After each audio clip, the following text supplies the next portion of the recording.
exercises tips for paralysis patients. Hello everyone, myself Dr. Sanskriti, physiotherapist. आज इस video में हम डिस्कस करेंगे कि पैरालिसिस पेशेंट्स एक्सरसाइजेस परफॉर्म करते हैं, बहुत एक लंबा प्रोटोकॉल फॉलो करते हुए आ रहे हैं। कुछ पेशेंट्स तो इनफैक्ट ऐसे भी हैं जो 6, 8, इवन 1 ईयर से एक्सरसाइज प्रोटोकॉल फॉलो कर रहे हैं, लेकिन उसके बावजूद उन्हें कोई रिकवरी नहीं मिल रही है। तो आज मैं आपको इस वीडियो में यही समझाऊंगी कि ड्यूरिंग एक्सरसाइजेस हमें किन बातों का ध्यान रखना है, या फिर हम एक्सरसाइजेस का रूटीन फॉलो अप करते हुए हम कौन सी ऐसी मिस्टेक्स कर देते हैं, कौन सी ऐसी चीजें हमें ध्यान रखनी है, ये सब हम इस वीडियो में आज डिस्कस करेंगे।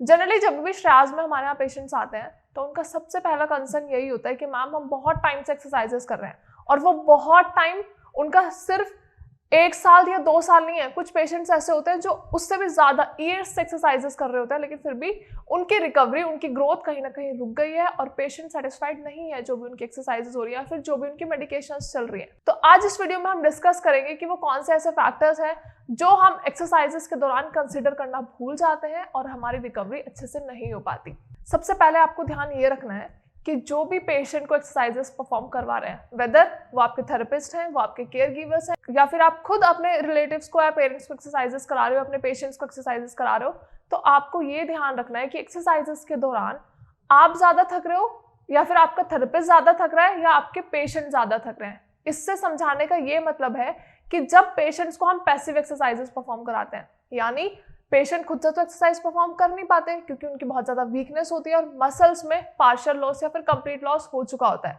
तो पैसिव एक्सरसाइजेस से मेरा मतलब क्या है कि हम पेशेंट को खुद से पकड़ के एक्सरसाइजेस परफॉर्म करवा रहे हैं।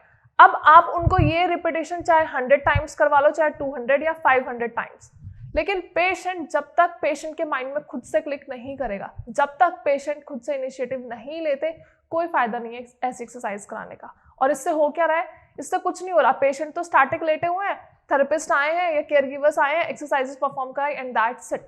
इससे रिकवरी मिलना कैसे पॉसिबल है? आप खुद सोचो, जब पेशेंट खुद से इनिशिएटिव नहीं ले रहा, आप खुद हाथ पकड़ के उन एक्सरसाइजेस कराए जा रहे हो, लेकिन पेशेंट तो इनिशिएटिव ले ही नहीं रहा है, तो रिकवरी कैसे हो सकती है? मसल में सबलक्सेशन, मसल्स में मोबिलेशन कैसे होगी जब तक पेशेंट खुद से एक्सरसाइज परफॉर्म नहीं करेंगे? तो ये जानना और ये ध्यान रखना बहुत ज्यादा जरूरी हो जाता है कि आप एक्सरसाइजेस का जो भी प्रोटोकॉल फॉलो कर रहे हो, क्या वो एग्जैक्टली में सही है या नहीं है। इसके अलावा अगर हम और चीजों की बात करें तो एक्सरसाइजेस फंक्शनल होनी चाहिए। फंक्शनल से मेरा मतलब है हम पेशेंट्स को रिपीटेटिव एक्सरसाइजेस कराते रहते हैं, लेकिन हम ये ध्यान नहीं रखते कि क्या वो एक्सरसाइजेस से पेशेंट्स का कोई लेना देना है भी या नहीं, क्योंकि हम जनरली कोई एक्सरसाइज प्रोटोकॉल फॉलो नहीं करते हैं। और हम करना कब शुरू करते हैं? जब हमें पैरालिसिस का अटैक आ चुका होता है। उसके बाद जब हमें ये कंडीशन दिख जाती है कि बिना एक्सरसाइज के ये चीज ठीक नहीं होगी, तो हम एक्सरसाइज प्रोटोकॉल फॉलो कर देते हैं।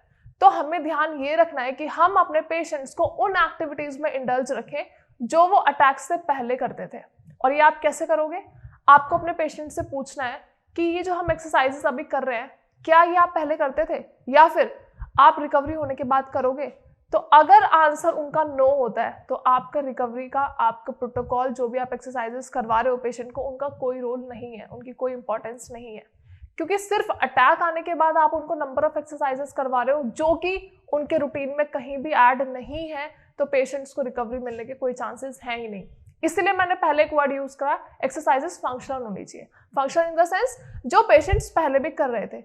ये जरूरी नहीं है कि आप पेशेंट को हार्ड एंड फास्ट या फिर टफ एक्सरसाइजेस कराओ, आप उनको माइल्ड एक्सरसाइजेस कराओ।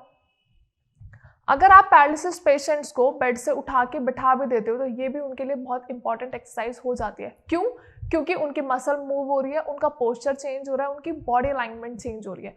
अब पेशेंट पूरे दिन एक बेड पे स्टैटिक लेटे हुए हैं, जब आप इनिशिएटिव लोगे कि उनको उठा के आप चेयर पे बिठाओगे, एटलीस्ट सिर्फ चेयर तक आप उनको लेके जाते हो, तो उसमें भी क्या हो रहा है? उनकी मसल्स मूव हो रही हैं, जो भी स्टिफनेस है बॉडी में वो कहीं ना कहीं एलिमिनेट होगी और पेशेंट खुद से थोड़ा बहुत एक्टिव भी महसूस करेगा। क्योंकि हमारे लिए बहुत इंपॉर्टेंट हो जाता है कि हम पैरालिसिस पेशेंट को एक कॉन्फिडेंस दिलाएं कि वो ठीक हो जाएंगे। और पैरालिसिस पेशेंट में सबसे ज्यादा जो फैक्टर है वो यही है, that is of depression. Patients को ये लगता है कि वो कभी ठीक हो ही नहीं पाएंगे, वो वापस से अपनी नॉर्मल लाइफ में आ ही नहीं पाएंगे। तो इंपॉर्टेंट क्या है कि हम जो भी एक्सरसाइजेस करवा रहे हैं वो फंक्शनल होनी चाहिए, एज वेल एज पेशेंट बहुत ज्यादा कॉन्फिडेंट रहने चाहिए कि वो जो भी एक्सरसाइज कर रहे हैं उससे उनकी रिकवरी बहुत जल्दी हो जाएगी। अब जो थर्ड पॉइंट है जो हमें कंसिडर करना है और जो हमें बहुत ज्यादा ध्यान रखना है वो यही है कि पेशेंट को मोटिवेटेड रखो, पेशेंट को एंगेज रखो। अब वो आप कैसे रखोगे? जनरली हमारा माइंडसेट क्या होता है कि ये तो पेशेंट है, ये तो कुछ एक्टिविटी परफॉर्म करेगा नहीं, ये तो पूरे दिन लेटा रहेगा, या फिर इनसे क्या ही बात करनी है, तो कुछ बात करेंगे नहीं। क्योंकि पैरालिसिस पेशेंट्स के लिए बहुत ज़्यादा टफ हो जाता है, बहुत ज़्यादा बातें भी करना, इनफैक्ट बोलना भी। तो हमारा माइंडसेट भी, या फिर केयर गिवर्स का, या फिर उनके खुद के घर वालों का, रिलेटिव्स का माइंडसेट यही हो जाता है कि पैरालिसिस पेशेंट जितना ज़्यादा आराम करें उनके रिकवरी के लिए उतना ज़्यादा बेटर है। लेकिन ये सिर्फ एक मिथ है जो हमारी इंडियन सोसाइटी में है। तो आपको इसको अपने माइंड से निकालना है और पैरालिसिस पेशेंट्स के साथ मैक्सिमम टाइम इंगेज रहना है। अब आप इंगेज कैसे रहोगे? ज़रूरी नहीं है सिर्फ आप मेडिकेशंस के लिए जा रहे हो अपने पेशेंट के पास और उन्हें उस टाइम उनसे बातें कर रहे हो, या फिर आप एक्सरसाइजेस के लिए जा रहे हो और उनके साथ बातें कर रहे हो। उसके अलावा आपको सारी चीज़ों का ध्यान रखना है कि पेशेंट कितनी देर तक सो रहे हैं। क्योंकि जनरली होता ऐसा है, जब हम पेशेंट्स के साथ इंगेज नहीं होते तो वो पूरे दिन लेट के बंदा क्या करेगा, वो सो जाते हैं। सोने से क्या हो रहा है, उनका ब्रेन कोई एक्टिविटी नहीं परफॉर्म कर रहा। ब्रेन भी रेस्ट में है, बॉडी भी रेस्ट में, मसल्स भी रेस्ट में। इसीलिए मैंने यूज किया पहले ही कि आपको पेशेंट को इंगेज रखना है। और इंगेज कैसे रखना है? आप कुछ मत कराओ, सिर्फ आप पेशेंट के पास बैठ जाओ और साथ में उन्हें भी बिठा दो। कैसे बिठाओगे? प्रॉपर सपोर्ट के साथ, पिलो सपोर्ट के साथ। बेड होता है, बेड का बैक जो होता है जिसे हम कहते हैं सिरहाना, आप वहां पे पेशेंट को स्टैटिकली आप उन्हें बैठा सकते हो पिलो के सपोर्ट से, उनके पास आप सिर्फ बैठ जाओ। जब पेशेंट आपको अपने पास बैठे हुए देखेगा ना, उससे भी उन्हें बहुत कॉन्फिडेंस आएगा, बहुत ज़्यादा मोटिवेशन होगी और पेशेंट्स के माइंड में ये रहेगा कि हाँ ये मेरे साथ है। अभी हम अगर नॉर्मल लाइफ में भी समझे, आप एक रूम में अकेले बैठे हो, लेकिन एट द पॉइंट जब आपके साथ कोई और बैठेगा तो आप उससे बात करने की कोशिश करोगे। चाहे आपके पास कोई टॉपिक नहीं है, चाहे आपके पास कोई बात करने को नहीं है, लेकिन फिर भी आप कहीं ना कहीं से पॉइंट्स निकालोगे, टॉपिक्स निकालोगे बात करने के लिए। दिस इज व्हाट जो हमें पैरालिसिस पेशेंट के साथ करना है, हमें उन्हें इंगेज रखना है। तो इम्पॉर्टेंट क्या है कि आप उनके साथ बैठो, चाहे वो बातें हो या ना हो, लेकिन पेशेंट्स का एक माइंडसेट हो जाता है कि हमारे पास बैठा तो क्या हम इससे बात कर लें, और वो इनिशिएटिव लेंगे बोलने का, जो बहुत ज्यादा इंपॉर्टेंट है। Now the next and the important point is, आपको एक शीट लेनी है और उस शीट पे आपको 2 कॉलम्स बनाने हैं। एक में लिखना है आपको हेल्दी साइड एंड एक में लिखना है आपको अनहेल्दी साइड। मतलब कि पेशेंट्स, हम जनरली पेशेंट्स को जब ट्रीट करते हैं तो हम क्या देखते हैं कि पेशेंट वीक है, चल भी नहीं पा रहा है, उठ भी नहीं पा रहा है, बोल भी नहीं पा रहा है, खा भी नहीं पा रहा। लेकिन हम ये भूल जाते हैं कि पेशेंट की स्ट्रेंथ क्या है, पेशेंट का मोटिवेशन क्या है, पेशेंट का मसल मास एक्टिव है या नहीं है, क्या पेशेंट कॉन्फिडेंट है या नहीं है, क्या पेशेंट मोटिवेटेड है या नहीं है। हम ये सारी चीज़ें तो नेग्लेक्ट कर देते हैं, इस पे तो हमारा ध्यान जाता ही नहीं है। हमारा जो फोकस होता है वो क्या होता है कि पेशेंट्स को मेडिसिन दो, पेशेंट्स को एक्सरसाइजेस कराओ, पेशेंट्स को डाइट दो, दैट्स इट। लेकिन हमें ये भी ध्यान रखना है कि जो पैरालिसिस का पेशेंट है वो खुद में इतना ज़्यादा डिप्रेस्ड है, डीमोटिवेटेड है, कि सबसे इंपॉर्टेंट और सबसे पहला पॉइंट यही है कि हम पेशेंट को मोटिवेटेड रखें। तो पेशेंट की स्ट्रेंथ पे फोकस करना भी बहुत ज़्यादा ज़रूरी हो जाता है, चाहे वो केयर गिवर्स हैं, थेरेपिस्ट हैं, या फिर आपके रिलेटिव्स हैं, कोई भी हैं। और हम इस चीज़ पे ध्यान देते ही नहीं है, हमें ऐसा लगता है कि सिर्फ एक्सरसाइजेस कराते चले जाओ, पेशेंट्स ठीक हो जाएंगे। लेकिन आपको पेशेंट का माइंडसेट भी समझना बहुत ज़्यादा ज़रूरी है कि एक्चुअली में पेशेंट क्या करना चाहता है। बहुत बार ऐसा भी होता है कि हमारे पास जब शायद में पेशेंट्स आते हैं तो वो खुद से बताते हैं कि मैम मुझे ये एक्सरसाइज करना बहुत पसंद है।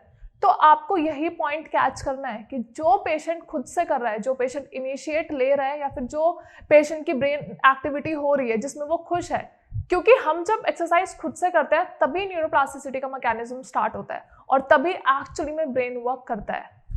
आई होप वीडियो में मैंने जो भी चीज़ें कवर की हैं, जो भी मैंने आपको समझाया कि कौन कौन सी ऐसी इंपॉर्टेंट टिप्स हैं जो आपको ड्यूरिंग रिहैबिलिटेशन ध्यान रखनी है, वो आप सभी को समझ आई होंगी। अगर वीडियो के रिगार्डिंग कोई भी क्वेरी है, या आप पैरालिसिस के पेशेंट्स हैं एंड आपको कोई रिकवरी नहीं मिल रही है, आप बहुत टाइम से एक्सरसाइजेस कर रहे हैं, मेडिसिन पे ले रहे हैं, लेकिन फिर भी रिकवरी नहीं हो रही है, तो you can just directly call us on the number given below. हमारे डॉक्टर्स आपको बेस्ट कंसल्टेशन प्रोवाइड करेंगे, that is free of cost. उसके अलावा आपको बेस्ट आयुर्वेदिक मेडिसिन हमारे डॉक्टर्स प्रिस्क्राइब करेंगे एंड बताएंगे कि आपको ये मेडिसिन से क्या बेनिफिट होने वाला है, कैसे आपकी रिकवरी बहुत ज़्यादा जल्दी होने वाली है, रैपिडली होने वाली है, और कैसे पेशेंट्स हैप्पीली अपने रिकवरी प्रोटोकॉल को एंजॉय कर सकते हैं। अगर और भी आपको कोई परेशानी हो रही है, या फिर आपकी रिपोर्ट्स हैं जो आप हमारे डॉक्टर के साथ शेयर कर सकते हैं, तो आप नीचे दिए गए नंबर पे भी अपनी रिपोर्ट शेयर कर सकते हैं, या फिर कमेंट सेक्शन में भी आप अपनी क्वेरीज और अपनी प्रॉब्लम हमसे डायरेक्टली पूछ। Thank you so much.